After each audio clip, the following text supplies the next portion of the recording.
All right, let's just jump right into this explainer. If you're navigating a midlife career transition and honestly kind of quietly feeling stuck or even desperate, you are exactly where you need to be. We're going to break down a really intense, incredibly practical 15-step blueprint, literally a relentless 90-day boot camp to help you totally reclaim your career and your life.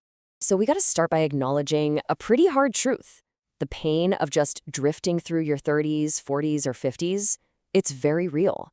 You know that feeling like you're just a passenger in your own life? Well, to fix it, you absolutely have to face that deep internal fear that maybe you've missed your window. It's time to wake up and act your age. Because, as the material makes crystal clear, things aren't going to get better unless you get better. This whole 90-day transformation breaks down into three distinct chronological phases. Phase 1, stop the bleeding. Phase 2, rebuild the system. And Phase 3, burn the old world. Let's dive straight into Phase 1.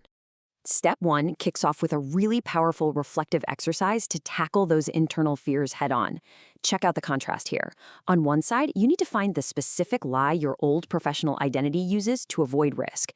You know, things like, I miss my window, or I have too many responsibilities now. You have to name that lie. Then look at the other side. Calculate the truthful cost of that drift. Count the actual years and the money you've lost.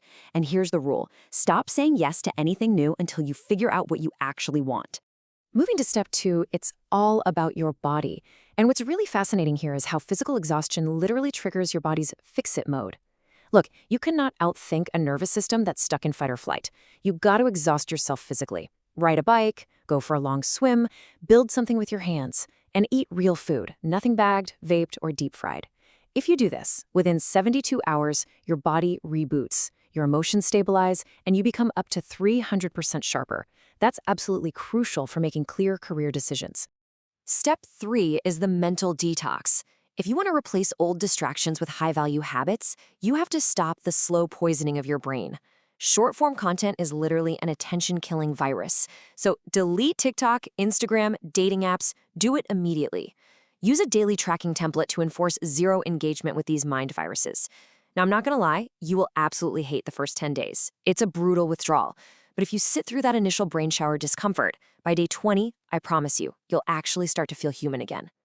Okay, step 4, managing your circle. You're going to want to use this exact script for your old professional contacts and friends to set boundaries without oversharing. Just say, I can't, I'm taking some time to work on myself, I'll be less available for the next couple of months. That's it. The people who benefited from the old you are going to resist this. They'll probably try to guilt trip you, telling you that you've changed. Let them complain.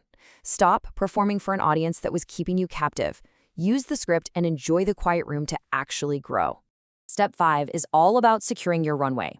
Basically, broke professionals make broke decisions. You can't plan long-term if you're constantly freaking out about money. So prioritize emergency savings right now. Stop all unnecessary spending immediately. Set money aside in cash only. We're talking no crypto, no stock market risks, and most importantly, pause any new professional risks until this emergency fund is fully loaded.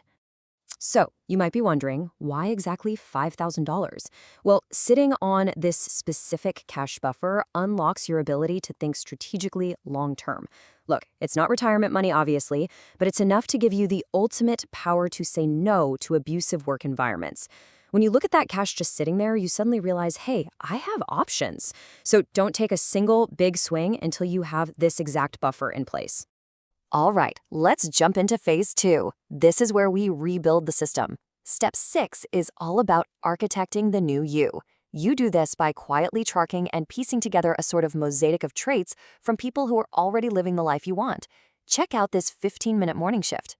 Instead of doom scrolling in bed, substitute just one old distraction with studying the really boring early inputs of successful people. Just install one of their habits into your daily morning routine. Step 7 is conducting a professional skill audit. And to do this, you literally have to do bad work daily. To find a new career niche, you gotta rely on repetition, not natural talent. Your first attempts at coding or writing or design, they're gonna be scared and totally cringe. That's normal. Pay the 100 attempt entry fee in private just to get, okay at it. Push that to 1,000 attempts and you become a professional master. Remember, hard work beats talent when talent doesn't work hard enough. Moving to Step 8, this is a pretty profound reflective exercise. You need to envision your new life in super specific detail. Where do you live? What exactly is your work? Give your new professional alter ego a secret name. Seriously, because your brain actually cannot tell the difference between something vividly imagined and something actually lived. So force your neurology to adapt by acting it out. The old you is going to fight back hard around week 2, but you just have to keep pushing until that imposter syndrome finally fades. Step 9 is where we engineer some artificial urgency. You need to set one inflexible benchmark deadline for this 90-day period. Look at the list we've got here. Pick just one. Is it your first freelance client landed? Earning a professional cert? Set the deadline and treat it like it's life or death. This flips a switch in your head and forces you into beast mode. Track it closely to build momentum and celebrate that very first tangible win. Now, step 10 is a massive pitfall you absolutely have to avoid. Go public only with the outcome, never the intent. Do not be like Bob, who tells literally everyone about the new business he's supposedly starting, but never actually does it. If you announce your intent, your brain steals the dopamine reward before you've even done the hard work. So shut your mouth, move in total silence, and wait until you have the final outcome to casually let people know what you've pulled off. Okay, kicking off phase 3, burning the old world. Step 11, put yourself in entirely new rooms. New co-working spaces, new networking events, maybe even new cities where nobody knows your history. Notice the stark contrast in how you introduce yourself here. Do not overshare your past damage just to get sympathy. Instead, cement your new identity by using the present tense. Say, I am a writer, or I run a company. By absorbing the traits of the people in these new rooms, you benefit from pure social contagion. Step 12 highlights why you absolutely need a solid support network. If you try to do this entire transition alone, you are dropping your success rate by like 80%. You have to pay for the truth. Invest in a mentor for guidance on the work, a coach to optimize your performance, and honestly, a therapist to heal those 30-year-old wounds that are quietly driving your bad decisions. Paying for access to people who have already walked the path, that gives you a 7x return on investment. Step 13 is tough but necessary. You have to maintain your emotional stability by strictly cutting old ties. Look, a sinking ship saves no one, and you simply cannot heal in the exact environment that wounded you. So once your financial buffer is secure, bet on yourself. Quit the stagnant old job, wish your shared misery friends well, put real distance between yourself and toxic family members, and strongly consider moving to a new geography or climate to let your nervous system completely reset. Now, step 14 is absolutely critical for your mental health. You have to actively process the grief of leaving your old life behind. Real transformation is never free. You need to acknowledge that high cost. Grieve the friendships you outgrew and the decades you might have spent in denial. Sit with that pain honestly until it passes, because grief avoided will follow you and quietly burn your new life down from the inside. And finally, forgive the old you who got it wrong. They were just doing your best with the tools they had at the time. Step 15 is the ultimate goal: freedom.